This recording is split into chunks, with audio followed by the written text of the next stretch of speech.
full frame bow saw, like the old school ones that you see, like packing them on their backpacks or throwing them on the plug.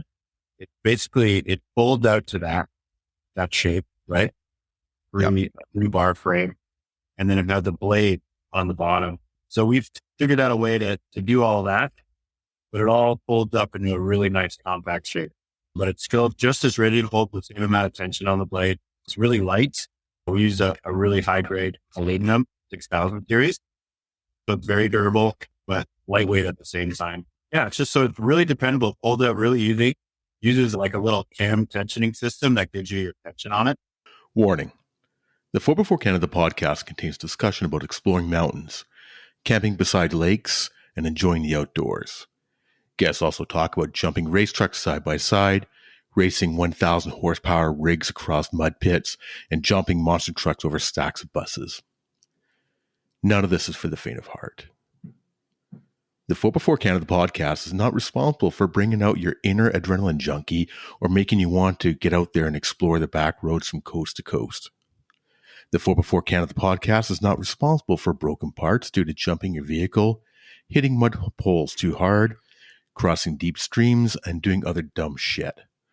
However, we will take credit for inspiring you to explore mountaintops, spend quality time outdoors with your friends, or meeting new like-minded people, and most importantly of all, following your dreams. Welcome to the 4x4 Canada podcast. I'm your host, Wes. Tricia is unfortunately not with us today. She's got to work. So today we are sitting here with Brad and Graham from Agawa. And thanks for coming on, guys. Really appreciate you joining us up here today. Yeah, thanks for having us. Yeah, we're excited to have a chat for sure. Good. So before we hop into it, I just want to remind our listeners that if you enjoy the 4x4 Canada podcast, please share it with your friends. And if you don't enjoy it, let Tricia and I know. Let us know how we can improve it, what we can do to make your listening experience better. So also remember that Bright Source Lights is giving our listeners a 15% discount when you use the code 4x4 Canada on their website at brightsource.ca. I just had a really great interview with Ian from Bright Source a couple weeks ago. And if you haven't listened to it, definitely check it out because there's a lot of technical stuff that I learned. And I think that our listeners will take in as well too. So with that out of the way, let's talk about cutting stuff up.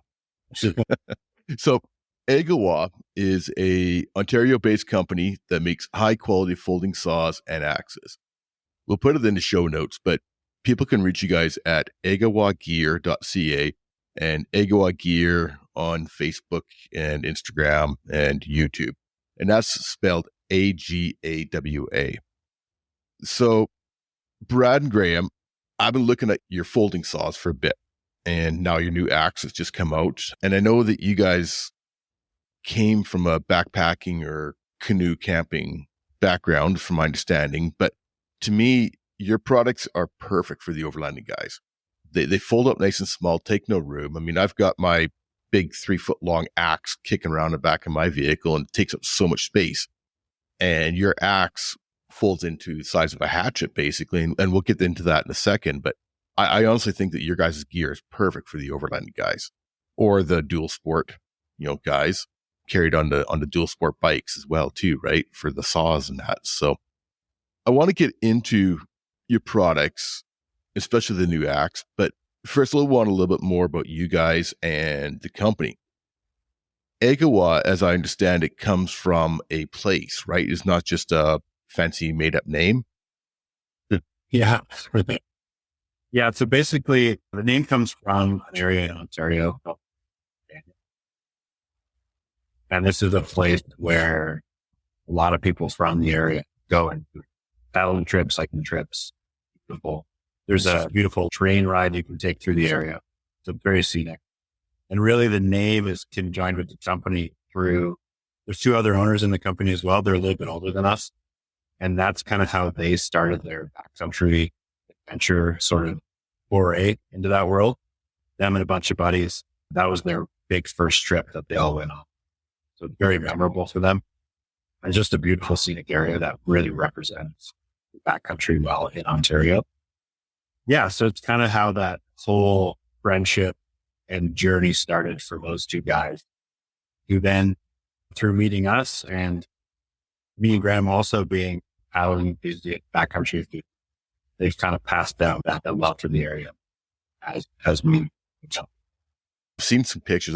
I did live in Ontario for about 10 years, and I never did make it up there, but I've seen lots of pictures. An absolutely stunning area. You mentioned the train trip, and I've got some friends that took that. They said it's just incredible. It's just so beautiful, right? Sorry about the train trip. Actually, the name of the company used to be Agawa Gear. And that's still actually like our operating name. Right. Licensing and everything. But we kept getting mistaken online for the trip. But people would tag us on Instagram or YouTube and say, what a great train trip we had up into the beautiful Agawa Canyon. Thanks so much. Great. It's a beautiful trip. That's not us. Great. We'll take the exposure though. Exactly. So your Boreal line of folding saws, was that the first product for the Agawa company, or is that kind of where it all started? And Yeah, that's where it started. So Luke and Hank, the other owners, I knew Luke and he came to me, and I have an industrial design background, and he had recently sold a company, and they had been discussing products that they'd used in the backcountry for years and years. And yeah, so he came to me and said, hey, here's what's out there. Here's some stuff we use that you can't get anymore. Do you think we can improve on this? I had some kind of basic ideas of how that might happen. And so then we just started prototyping and came up with something over probably about a year and a half of development, and then eventually launched it on Kickstarter. Right. So let's talk about those Boreal saws. The best way for our listeners to visualize this properly is go to your website at agawagear.ca to see what we're talking about. But can you maybe try and explain? I mean, for our YouTube listeners, it's wonderful. You'll be able to see this, but for our podcast listeners, go to either our YouTube channel, 4x4 Canada podcast, or to agawagear.ca or Agawa Gear on YouTube, and you can totally see what we're talking about. But can you guys explain to us what these folding saws are? Do you want to try it? To try and describe it without actually showing it. Basically, a full frame bow saw, like the old school ones that you see, like packing them on their backpacks or throwing them on the plug. It folds out to that shape, right? Rebar frame. And then it had the blade on the bottom. So we've figured out a way to do all that, but it all folds up into a really nice compact shape. But it's still just as ready to hold the same amount of tension on the blade. It's really light. We use a really high grade aluminum 6000 series. So it's very durable, but lightweight at the same time. And it's really dependable. Folds out really easy. Uses like a little cam tensioning system that gives you your tension on it. And that's really quick to deploy. So there's no, one thing that we wanted to get rid of while thinking about this new product was, fiddling with wing nuts, tensioner, having all these parts to put together when you're in the backcountry, as camping and paddlers, that's something we want to reduce as much as possible complexity, right? And I would think the same thing goes for anyone. The more things you have to mess around with when you're out there, the more like the art or it's going to. Yep. Yeah. So for the listeners, it's basically like you mentioned, a fold out saw. It folds down to the size of, I would say, what's the word I'm trying to think of? A flare, like a flare package kind of idea, right? Like mostly our small one, like depending on however long your blade is, you guys got 3 different lengths of blades, but it folds right down to a nice small compact, and then you got a canvas sheath that it fits into. So nice and small, with it being the longest.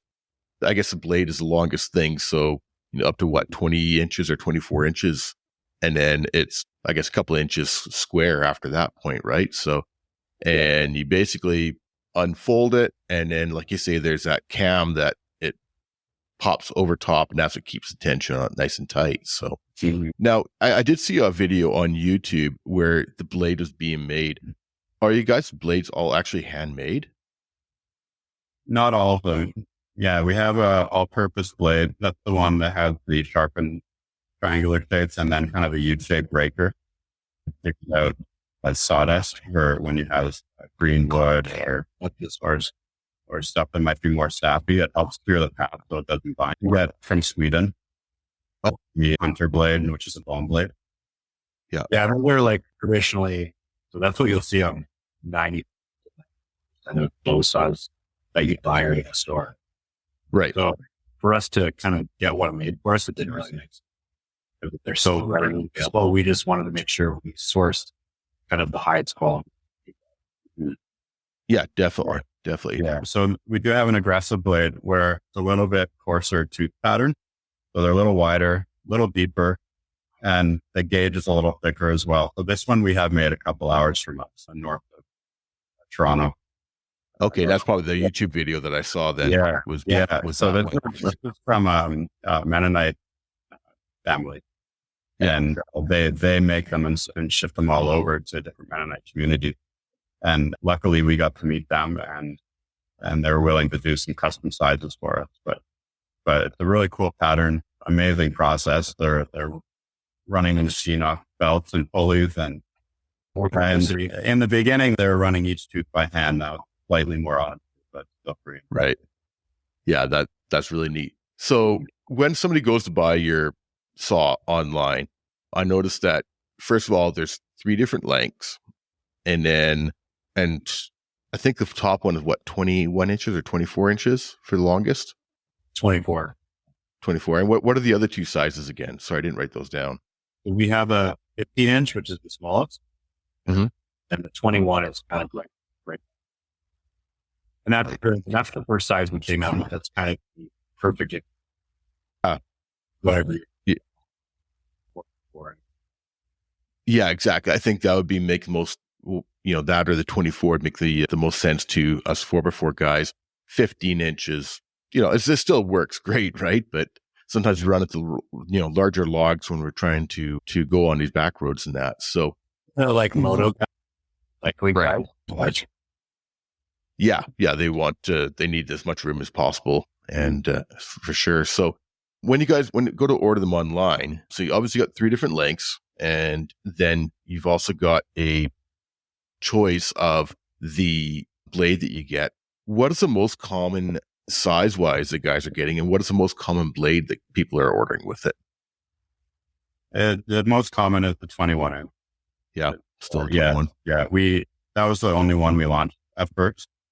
And then we launched the 15 and the 24 2 years later. So more well known for sure. And the 15 and 24 are becoming more popular, but 21 by far right now. Yeah. And then in the saw, the all purpose is kind of standard. So the most popular, but as additional blade, the aggressive. And we recommend it for sure if you have the choice. Like on our website, you can choose which blade goes in it. Right. Yeah. And that's what I saw. So I was kind of wondering which one most people are going with. And then there's also the option of just getting that additional blade, right? And keeping it in that canvas pack. Yeah. And just in case. So I find it's really interesting. Like say it folds up so nice and small and it still gives you like a 21 inch blade. I've got like a little silky, one of their smaller saws, and it's nice because it's nice and small, and I've got my chainsaw, but I didn't have anything in between kind of idea, right? So a lot of times you don't want to unpack your chainsaw just because, you got to either get to it, or half the time I don't even bring my chainsaw with me because I'm like, I really don't want to deal with packing it and gas and oil and all that other stuff, right? Like I say, I got that little one that folds up and it does okay for little stuff, but anything that's a size of your fist or bigger, it takes forever to deal with, right? So I have been checking out some of the reviews online in regards to other YouTube people and that, and they're saying that your blade actually cuts a lot faster than say something like a Silky or something like that. It seems to be a better quality from what I've seen. A couple comparisons on them, and people have been definitely preferring your blade over the other manufacturers. The one thing I like about it is that with the way that it folds out is that you've actually got somewhere to put your other hand and apply some pressure as well too, right? So rather than say a Silky, which is just a fold out, almost like for lack of better terms, like a jackknife, where the design of yours is a bigger saw, but it also, you can put more pressure down to it, right? Is it a pull and push? Like, is it cut on both of them? Or I guess it depends on what blade you have with it, right? Yeah, I mean, all our blades are push and pull. Okay. That's on the front stroke or the forward stroke and on the back stroke. Yeah. Yeah, we get that comparison all the time. The better saw, the Agawa Gear or Or. And Right. we love that comparison because they feel different. But and our thinking on it is they're kind of different tools. They're set up for different jobs. Multi saw is like a full saw. Yeah.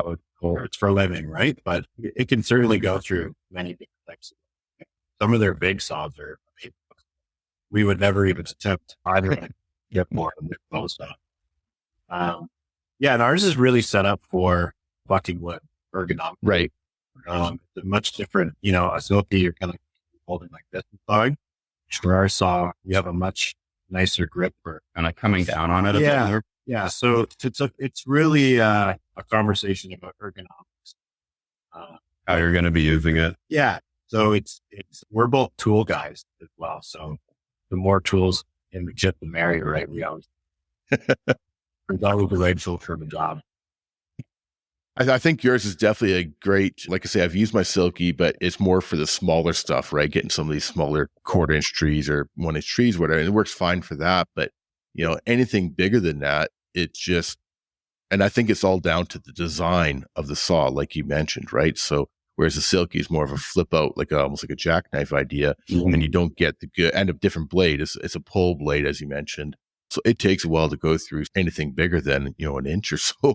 Or a couple inches, but I think yours, with the design of the blade and design of where to place your hands, is take place of a chainsaw. And you guys have proved that too with doing your backpacking and canoeing and stuff like that. I mean, you can't really bring a chainsaw with you on a backpack, right? Yeah. So Well, that's why we're trying to get into overland. well, I really honestly think it is perfect for the overlanding crew because, I mean, it'll fit into anywhere. You can put it beside your seat or in one of your little cubby holes and you just go and grab it. And that's, like I mentioned earlier, by the time you get your chainsaw out of where it is, or you unlock it from your spare tire carrier and all that stuff, you can easily just grab your Agawa, go up and flip it out and you're done, kind of idea, right? So, because quite often you don't need, sometimes you might have, say maybe 3 or 4 cuts, depending on what you're doing, but quite often you only need 1 cut to take down a tree off of a road so you can get by it, kind of idea. So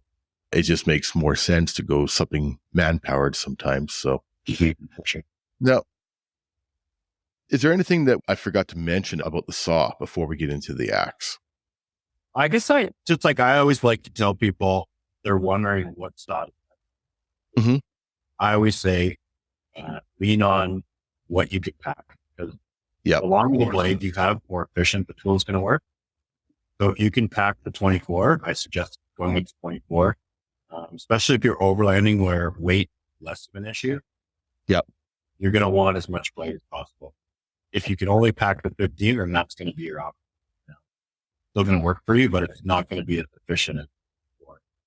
Because instead of looking at like speed of your cut, things like that, we always look at what are you doing the most efficiently? And are you expecting less energy going through that cut, right?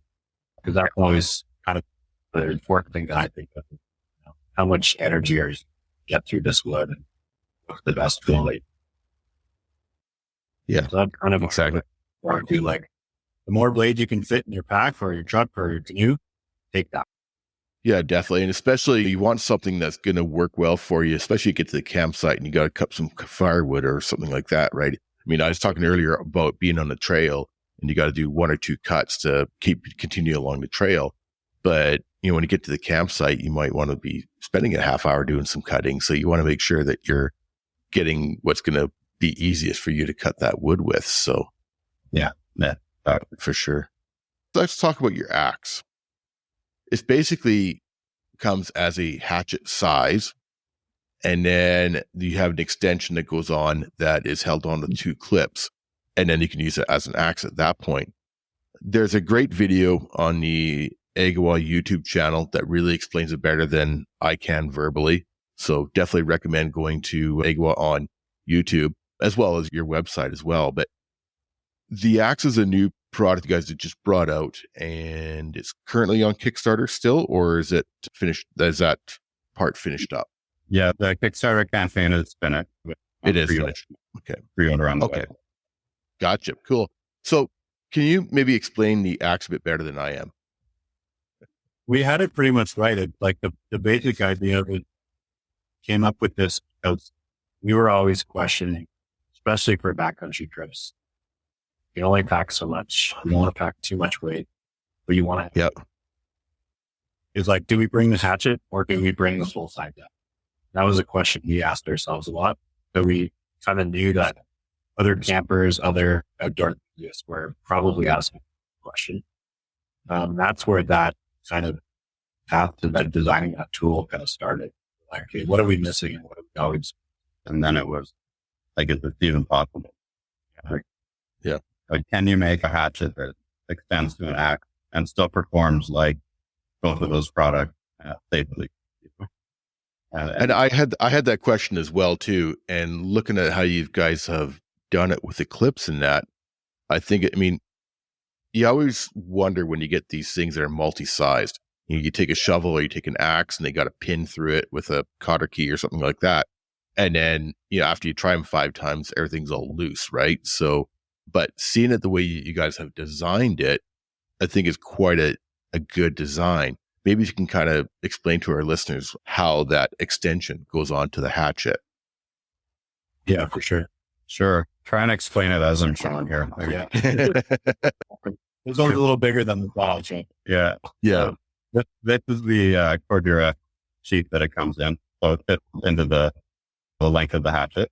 Yeah, it's about, for reference, this saw is 15 inches, right? So the actual axe is about 14 or so. Go ahead and hatchet. Mm-hmm. Yeah. So the hatchet, like Brad said, 14 inches, and most of this is hollow. And it's a long glass fiber filled nylon stick, so extremely durable and impact resistant. It's got a good, like a nice feeling amount of flexibility, similar to wood, and so you don't get too much vibration in the handle. Right. And so it doesn't tire after using it for a while. If it's too rigid, then you really start to feel it, right? Yeah. Well, yeah. So there's a cavity in the bottom of the hatchet, and then there's about a 3-inch post that extends off of the extension. And so that slides in, and right as it hits connecting point, everything kind of steeps into place. And so you get zero movement, and it kind of performs as if it's a single piece at that point. And then what the clips do is they just snap over to kind of ledges on the hatchet handle. And because it's already kind of in a fixed position, the clips just hold it in that position, keeping the rigidity there. And so it ended up being a pretty simple solution that was really complicated to figure out. Yeah, they get the long. Yeah, the compression fit is something you see in like tooling setups. So like big machine will use compression to hold parts into the machine. Right.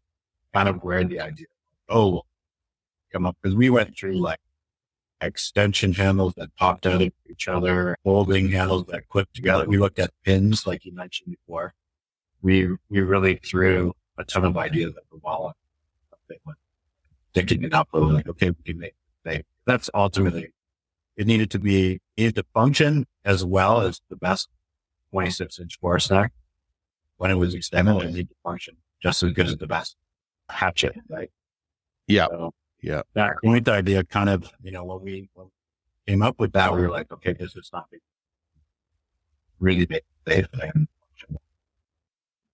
Yeah. I imagine that was probably the hardest thing of designing this axe was that junction point, right? Because you want to keep it tight. You want to make sure that it's not going to vibrate loose or wear kind of idea, right? So I really love how you've done that male-female integration there. And like say, it's nice and tight. And then the clips just to keep it from sliding out for your lack of better terms, right? So if you can bring up the head of the axe again, I noticed that the head, so it does come out, so it starts off with a narrow point and then it flares out quite a bit. Is that like is that a reason of design in regards to, like, you got your circle, so split the wood, but I'm thinking more on the bottom side. Like if you bring your hand up, you can see that the bottom, right in there, how that is quite a bit larger at the head of the axe than that. The wedge here, right? Yeah, but also where the face of the cutting edge is, how much larger that is than where it attaches to the axe handle. Like here. There. Yeah. Yeah. That's called sort of the beard of the axe. Okay. And what that says, especially is using it as a hatchet when you're choking up on it. Okay. You protect your hand a bit. Yeah. And there's some really interesting kind of leverage you can get by using this part of the axe while you're doing a specific task. And that's typical we didn't come up with that. That's sort of an age-old thing from axe. Right. And other people figured it out. And we just noticed that for right. Yeah. So when that comes down far, the bottom edge of the blade, if your hand towards the center right here, you get really good balance when you're carving through things, like making feather stick to start a fire. Or so it's ergonomic and leverage. Yeah, gotcha. Okay. Yeah, it was just something I happened to notice that I've noticed on other axes as well too, but not all of them have as defined of an area as yours do. So, but that totally makes sense. I mean, I didn't really think much because I've only got the one axe and it's a big bulky thing, and I haven't really used it as a hatchet, which I'm really interested in. What's the brand of axe you have, or what's the name of it? It's the orange and black. Right? Fisker? Yes, it's a Fisker. Yeah. So, I mean, it's a good axe in that, but it's just so big. As we mentioned earlier, trying to save space is critical. Even though we have vehicles, space is always at a premium, right? Yeah. So, and I don't want to mount it on the outside of the vehicle or something like that and get stolen. So that when you brought that on board, I thought it was quite interesting. Make it nice and small and portable. And like I say, you can use it as a hatchet and then put the extension in and you're good to go. So what is the head of the axe made of? I saw a really good video you guys released recently with it being forged in that. What is the material that you guys are doing with that? We went with, it's called 5160. So that's a high carbon steel. It's a little bit higher end than what you get in, say, like a typical Swedish made axe or something. And it's classified almost as a spring steel. So it's used in a lot of automotive stuff.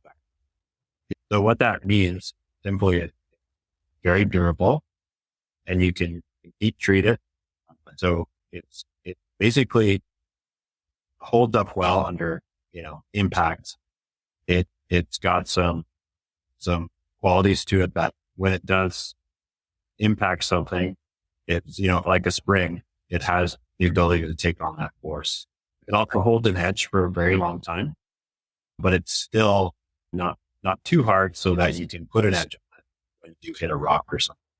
Yeah. You dress it in with a sharpening stone or something. So it's kind of a nice mix of a lot of different quality.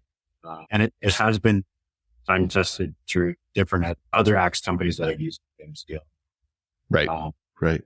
So again, we really focused on, what are the best materials out there that are already. And well, there's certain things that you don't have to reinvent the wheel, right? So if something is working well for the other high quality axe manufacturers or saw manufacturers, what works for them can definitely work for you. But you guys have reinvented the wheel in other areas of your product to make it that much better than the other products in the market. So what is the weight of the axe? Fully extended, it's 2.6 pounds. That's not bad. That's not bad at all. Is it the pound 6?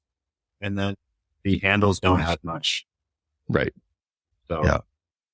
But that's not bad at all. I'm thinking from the people that are, say, going, kayaking for a 3-day kayak trip or a, canoe trip or whatever, right? And even backpacker for that, aspect. It's, it's not that heavy. So Yeah.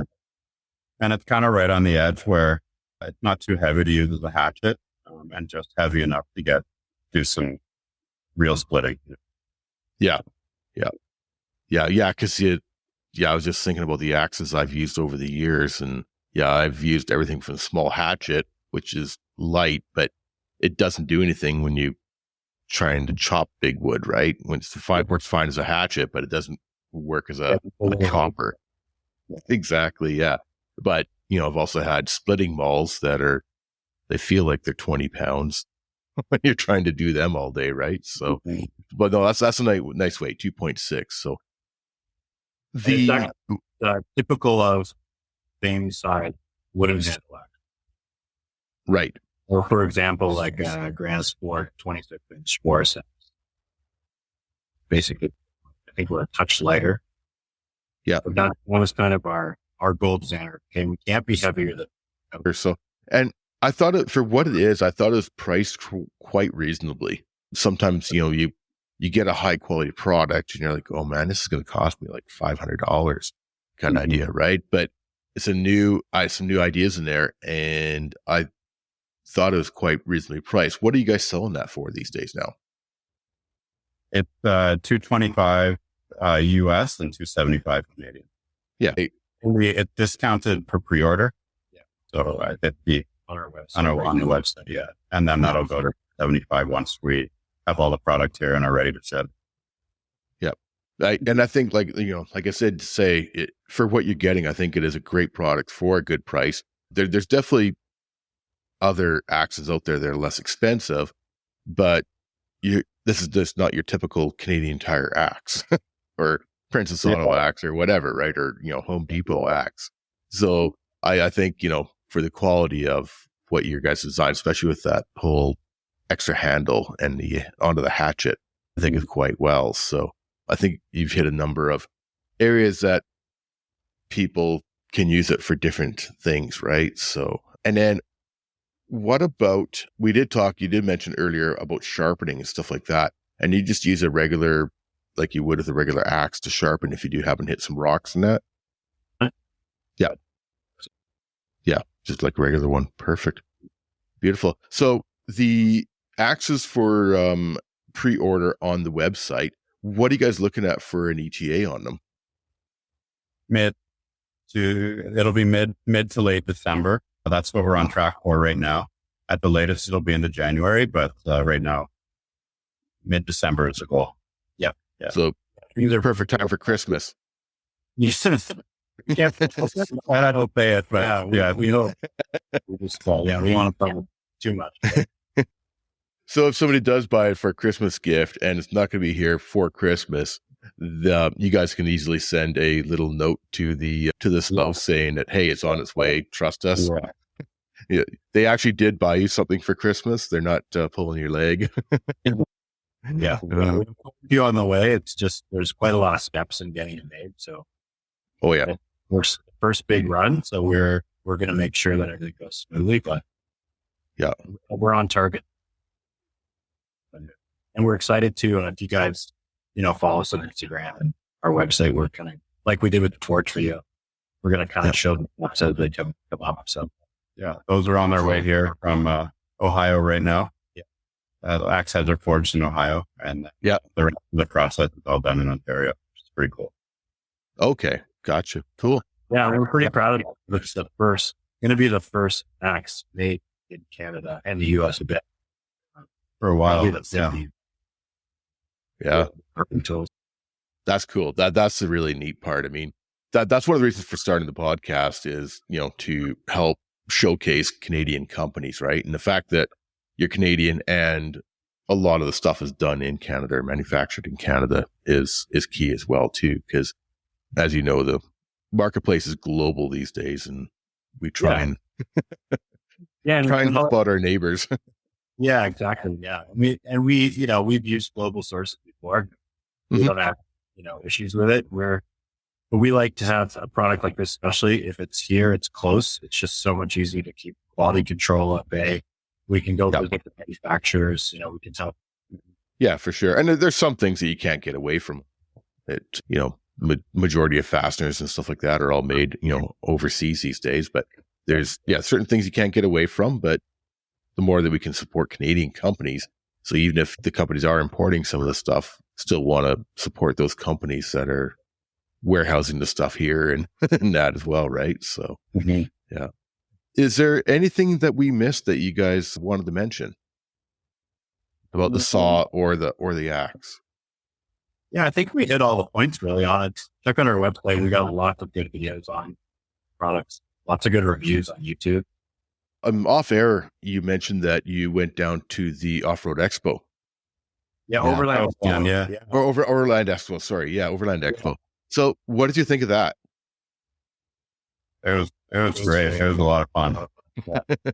Yeah, so we typically, we don't do a ton of trade shows. It's something we're trying to push into more because really our whole marketing scheme is, so our social media, it's basically just, we create relationships with users and get them some product and they talk about it, right? So yeah, trade shows are even more grassroots to show our stuff. And we've been wanting to push into the Overland because we know our products kind of make sense there. Yeah, same issue. Yeah, you run into the same issues as backcountry adventure, right? So yeah. The Overlanding show was awesome because we got to meet a lot of new people. And it's a very similar crowd to what we're used to at some of the paddling trade shows. Yeah. So like-minded people, passionate about good quality gear, and they just want to chat. So it was super fun. Yeah. Talk about different adventures, people around. Yeah. Yeah. But based in Ontario, you guys will have to check out the Overland North. Checking out some of those shows that are popping up and going to make it to at least the Ontario one. Yeah. Yeah. My co-host Trisha, she went to her first Overland North event in June, just up in Albion Hills there. And she come back and she's like, she hadn't realized how awesome it is. And she's like, I'm going to spend so much money. I hate you.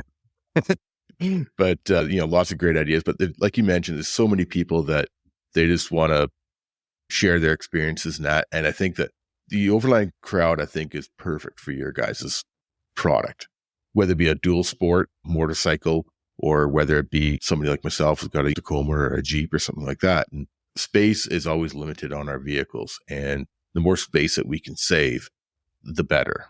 And whether, like, say, with their saw, you can put it in a cubby hole, you can put it beside your seat or whatever, right? And the axe just takes up half the space of a regular axe. So that totally makes sense. So I think you guys, I definitely would recommend checking the Overland North event for sure. And they're really good guys. Luke and the guys, they're really good people. So yeah, it's something definitely more or less. Yeah. When is the show running at? Their big one is in June, beginning of June. And second week, I think, have to check it out on their website, but they actually do 3 shows. They've got one coming up in February, and that was their first one last year. They did I think it was the end of January, early February. But it was, to me, that's a little cold for a show, but everybody had fun, right? I mean, lots of fires and stuff like that. Right. And then they do the one in June, and then they do one in September as well too. But the Albion Hills ones, their namesake, their big one, right? So and even the show we were at Overland Expo last year, not Denver, Redmond, Oregon.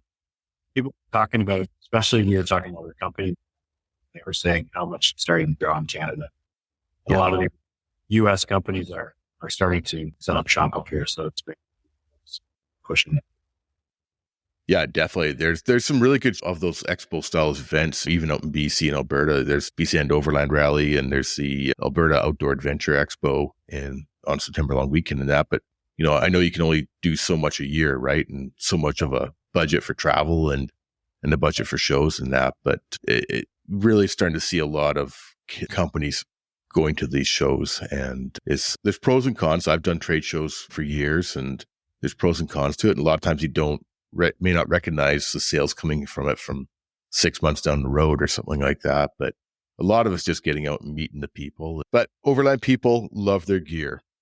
That's one thing for sure. Well, I really want to thank you guys for coming on board today. Once again, we are talking to Brad and Graham from Agawa. You can check it out at agawagear.ca or Agawa Gear on Facebook, Instagram, YouTube. The best set is the website. It fully explains everything that we've been talking to, and your YouTube channel as well. You guys got a lot of really good YouTube videos on there, and fully explaining the processes and fully explaining the saw and the axe. So, and I also recommend checking out, even if you just search on YouTube for Agawa saw, there's a lot of really good reviews from other YouTube channels as well too.